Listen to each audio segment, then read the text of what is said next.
సాయి రమేష్ గారు, Sai Ramesh builders chairman, founder. So Sai Ramesh గారు ఏంటి ఇంత గ్రాండ్ గా ఎవ్రీ ఇయర్ జరుపుతారా లేకపోతే ఈ ఇయర్ ఏదైనా స్పెషల్ ఉందా? స్వామి దయ సార్, స్వామి అనుగ్రహిస్తే ట్రై చేస్తాం సార్ ఎవ్రీ ఇయర్. అంతే కదా సార్. చూస్తేనేమో ఇంత గ్రాండ్ గా అరేంజ్ చేశారు, చూస్తేనే ఒక మాటలో చెప్పేశారు. సాయి డివోటీస్ అందరూ అంతేనా? ఓన్లీ ఒక మాటలోనే క్లోజ్ చేస్తారా? అంతే సార్, స్వామి దయ. మాట్లాడరా? అంతా స్వామి దయ కదా సార్ ఇక్కడ. మెయిన్ ఇంత అరేంజ్ చేయడానికి డెఫినెట్ గా ఉంటుంది, ఏదో ఒక రీజన్ అయితే ఉంటుంది.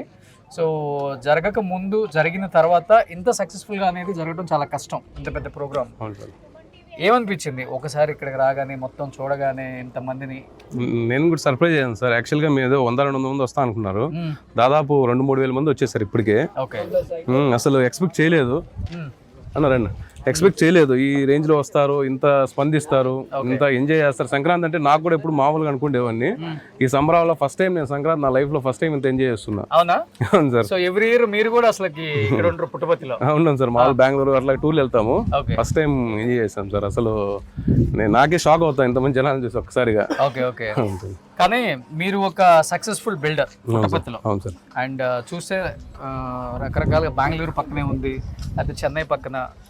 అంటే ఒక సంపాదించిన తర్వాత ఎక్కడికైనా సిటీకి వెళ్ళిపోయి నిజంగా లావియస్గా బతకొచ్చు, అక్కడే కన్స్ట్రక్షన్ చేయొచ్చు, అక్కడే రకరకాల విల్లాస్ లేకపోతే హైరేజ్ అపార్ట్మెంట్స్ అన్నీ కట్టొచ్చు.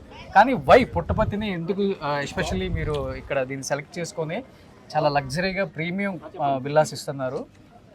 సెలెక్ట్ చేసుకోవడం ఏం కాదు సార్, స్వామి నాకు తెలిసి మమ్మల్ని సెలెక్ట్ చేసుకోవాలి అనుకుంటున్నాను.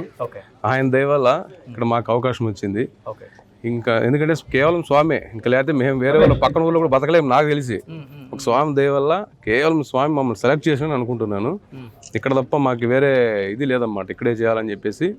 ఇక్కడ మేము ఇక్కడే పుట్టాము, ఇక్కడే ఇది చేయాలి, ఇక్కడే ఉండాలని చెప్పి ఇది సార్. నాకు పుట్టు పెరిగిందంతా ఇక్కడే సార్, ఇక్కడే. సో ఒక్క మిరాకిల్ అంటే ఏమని చెప్తారు బాబా గారి మీ జీవితంలో? అంటే ఆయన కలిసిన తర్వాత, ఆయన టచ్ చేసిన తర్వాత, ఆయన బ్లెస్సింగ్ ఇచ్చిన తర్వాత ఒక మిరాకిల్ మీ లైఫ్లో? మిరాకిల్ అంటే ఏంటి సార్, నాకు తెలిసి ఇదే పెద్ద మిరాకిల్. కానీ మా ఇక్కడ తెలిసిన వాళ్ళందరూ కూడా మేము చాలా చిన్న స్థాయి నుంచి వచ్చాము. మేమే ఒక మిరాకిల్ అంతే. ఏం చేసేవాళ్ళు అసలు? చాలా, ఇంకా మా మదర్ చిన్న స్థాయి నుంచి, నేను ఒక గౌరవంగా చెప్పుకోవాలి, వెజిటేబుల్ స్థాయి నుంచి, మా అమ్మ వెజిటేబుల్ స్థాయి నుంచి అక్కడ చిన్న స్టార్ట్ చేసుకుని చిన్న స్థాయి నుంచి మొదలుపెట్టాం మా బ్రదర్ కానీ నేను కానీ. ఇది కేవలం ఇదే మిరాకిల్, నేనే ఒక మిరాకిల్ అనుకుంటాను అంతే. పుట్టపర్తిలో మేము ఇంత స్వామి ఇంత పైకి తీసుకురాగలడు ఒక సామాన్య వ్యక్తి అంటే అదే మిరాకిల్.